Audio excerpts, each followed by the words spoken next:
Hey guys, welcome back to the 5-Minute Fatherhood. Jeremy and Jeff here, and we are talking today about the problem that so many people face when they hear the word multi-generational. They think about their upstream family, and they're like, wait a minute, there was a lot of dysfunction in my family growing up. Do I really want to build a multi-generational family? Yeah. If that means actually involving and bringing all that dysfunction into my family that, is sort of just starting, and I really want to start fresh. And so this is a question we get all the time because so many people they are trying to be the sort of the first generation to establish really a healthy family culture. And so it becomes really challenging to figure out, what do you do with extended family? And so the first thing just to keep in mind, you guys, is that when we talk about multi-generational family, there are certainly scenarios where upstream generations are at a level of dysfunction and abuse where it's healthy and important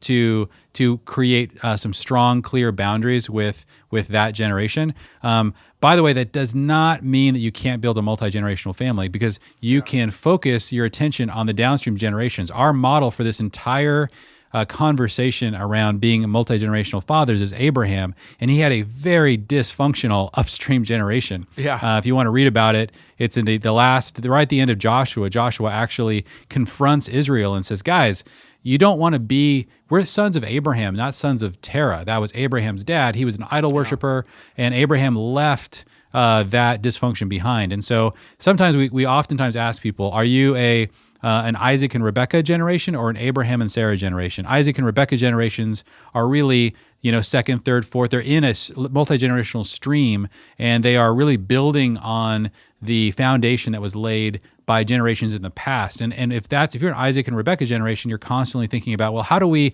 enfold and how do we engage the upstream generations? But if you're an Abraham and Sarah generation, really kind of, God says, leave your father's house and establish a new family. Hey, that happens, and that is part of building a multi-generational family.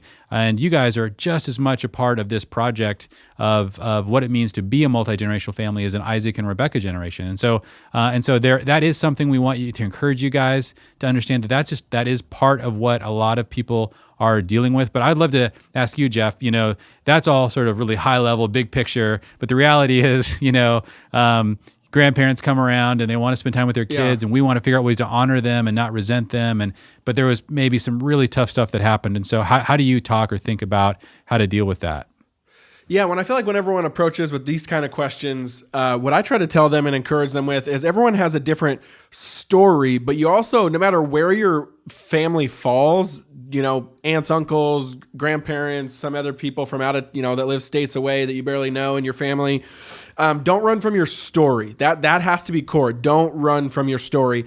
I think 9 times out of 10, people sometimes use we're Christians and we're starting a new legacy, sometimes as an excuse to run from their story.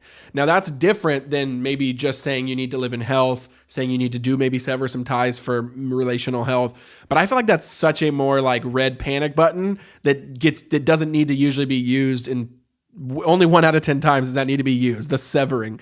A lot of times everyone's right in the middle. Like, we're all sinful, we're all messed up, and some of us are, we have a vision that we do believe God has put us on, and so we want to carve that path and chase that path. But I also think be honest with your kids is another way to say, like, don't run from your story. And that's something I think it's important to all of us. And so we actually, I love asking, my side of the family and Alyssa's side of the family, go farther back. Tell us stories. Tell us where the hard parts were. Tell us where, maybe there was some dysfunction, because I actually want to know that, and we want to know that. And we want to, I think it's helpful to then know what to look out for. And there's a lot of different angles and a lot of different realms here, but I would say don't run from your story is a huge part. And then maybe, Jeremy, I love what you put in the notes, those couple bullets, if you want to say. I think that first one is kind of one that I hit on, is be honest with your kids, not try to hide the story, pretend the story didn't happen. But then, find ways to honor and resolve resentment. I love those. What would you say about those? Yeah. So if you can find even small ways to honor the upstream generations, I mean, like we're talking about we're going to talk a lot about when there's a lot of opportunity. Like Jeff said, most of us live in this middle space, which is there was dysfunction, but it wasn't to the level that we want to create hard boundaries between our generation and a previous generation.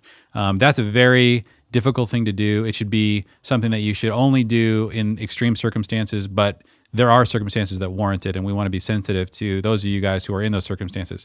And we're really speaking directly just to those families, and I do think it's a fairly small percentage, but we know you're there, and we know this is really hard.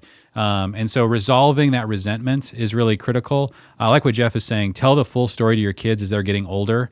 Obviously, you want to do it at an age-appropriate time, but it's important that they understand, hey, this isn't what we want for our relationship going forward. That kind of hard boundary that you see between our family and a different upstream generation of our family. We really want to be a family team from this point forward. And so let me be honest with you about what happened back there.